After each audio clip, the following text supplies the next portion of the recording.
السلام علیکم۔ Case law Urdu کے اس نئے اور بے حد اہم ایکسپلینر میں خوش آمدید۔ آج ہم ایک ایسے ٹاپک پر بات کرنے والے ہیں جو شاید ہم سب کے لیے بہت ریلیونٹ ہے۔ بات ہوگی خفیہ ریکارڈنگز اور ہماری پرائیویسی کے حقوق پر۔ مطلب کیا چپکے سے کسی کی بات ریکارڈ کرنا قانوناً ٹھیک ہے؟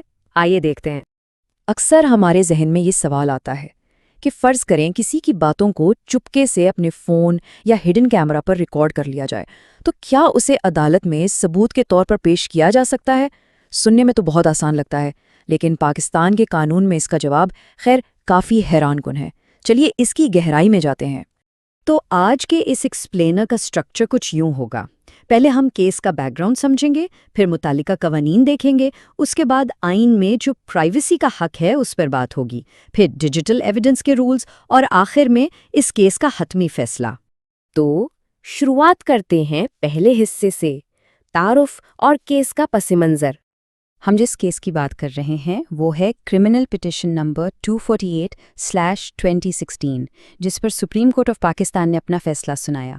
یہ ایک بالکل تازہ ترین اور اتھارٹیٹیو پریسیڈنٹ ہے جو ہمارے ایویڈنس کے اصولوں کو بالکل کلیئر کر دیتا ہے۔ تو بیک گراؤنڈ کچھ اس طرح ہے۔ ایک عام شخص نے، اور یہاں دھیان دیجیے گا، بدنیتی کے ساتھ کسی دوسرے کی گفتگو کو خفیہ طور پر ریکارڈ کیا۔ مقصد کیا تھا؟ ایک جال بچھانا، یعنی ایک ٹریپ لگانا، تاکہ اس ریکارڈنگ کو عدالت میں ثبوت کے طور پر یوز کر کے اگلے بندے کو پھنسایا جا سکے۔ لیکن یہاں گیم بالکل پلٹ گئی۔ وہ شخص خود ہی قانون کے شکنجے میں آ گیا۔ اب آتے ہیں اپنے دوسرے حصے کی طرف، متعلقہ قوانین اور سیکشنز۔ تو یہاں جو سب سے اہم پوائنٹ ہے وہ ان 3 بنیادی قوانین کا ہے۔ قانون شہادت آرڈر 1984، الیکٹرانک ٹرانزیکشنز آرڈیننس 2002 کا آرٹیکل 73، اور سب سے ضروری prevention of electronic crimes act یعنی پیکا 2016 کا سیکشن 23۔ پیکا اس حوالے سے بالکل کلیئر ہے۔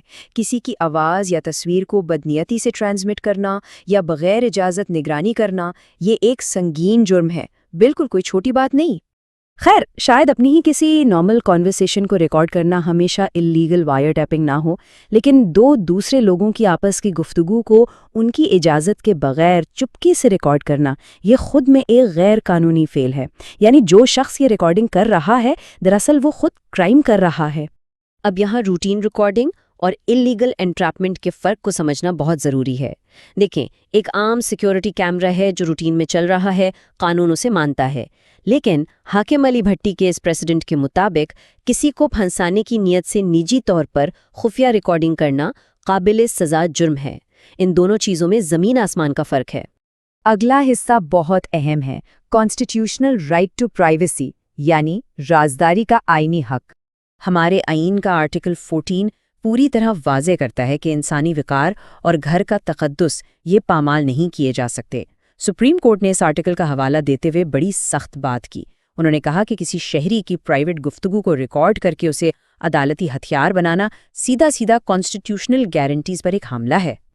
اور بات صرف عین تک محدود نہیں ہے، اسلامی فقہ میں بھی اس کی بہت گہری جڑیں ہیں۔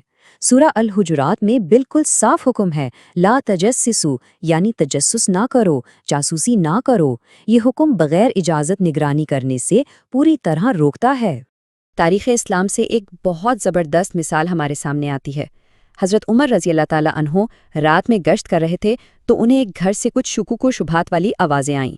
وہ دیوار پھلانگ کر اندر گئے اور وہاں کچھ لوگ شراب نوشی کر رہے تھے، لیکن ان لوگوں نے پوائنٹ ریز کیا کہ آپ نے تجسس کر کے اور بغیر اجازت آ کر خلاف ورزی کی ہے۔ اس پر حضرت عمر نے اپنی غلطی کو تسلیم کیا اور انہیں کوئی سزا نہیں دی۔ مطلب چاہے جرم کا شبہ ہی کیوں نہ ہو، گھر کا تقدس اور پرائیویسی سب سے اوپر ہے۔ چلیے اب چلتے ہیں چوتھے حصے کی طرف، رولز فار ڈیجیٹل ایویڈنس۔ اب آتے ہیں اس بات پر کہ عدالت ان ثبوتوں کو دیکھتی کیسے ہے۔ کسی بھی ڈیجیٹل ریکارڈنگ کو عدالت میں پیش کرنے کے لیے 3 لازمی فورینسک کنڈیشنز ہوتی ہیں۔ پہلی، سورس آتھینٹیکیشن، یعنی اصل سورس کیا ہے وہ ثابت کرنا۔ دوسری، فورینسک سرٹیفیکیشن، جو یہ تصدیق کرے کہ اس میں کوئی ٹیمپرنگ یا کٹنگ نہیں ہوئی۔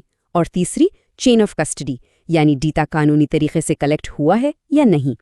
ان اسٹرکٹ ریکوائرمنٹس کے بغیر ثبوت کی ویلیو بالکل زیرو ہے۔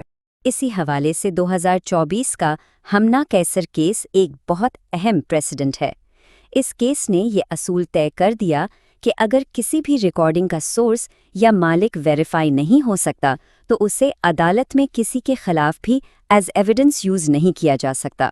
ٹیمپرڈ یا ان نون سورس والا ثبوت فوراً ریجیکٹ ہو جاتا ہے۔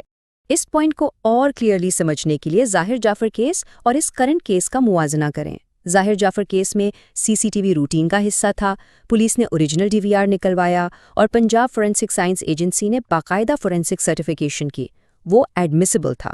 لیکن اس کرنٹ کیس میں دیکھیں، ایک پرائیویٹ شہری کی بدنیتی، خفیہ ریکارڈنگ، نہ کوئی اوریجنل DVR، نہ ہی کوئی فورینسک ویریفیکیشن، اس لیے یہ بالکل انایڈمیسیبل ہے۔ اچھا، اب سوچئے ذرا، سپریم کورٹ کی ریزننگ بہت لاجک پر مبنی ہے۔ اگر عدالت اس طرح کے ایویڈنس کو مان لے تو اس کا مطلب یہ ہوگا کہ ہر شہری کو بغیر کسی وارنٹ کے دوسروں کی نگرانی کرنے کا ایک جنرل لائسنس مل گیا۔ ہر کوئی خود ہی جج اور پروسیکیوٹر بن جائے گا، جس سے معاشرے کا پورا نظام بگڑ جائے گا۔ اور اب ہم آتے ہیں اپنے آخری حصے کی طرف، فائنل ججمنٹ اور اس سب کا خلاصہ۔ تو آج کے اس ایکسپلینر کا نچوڑ یہ ہے۔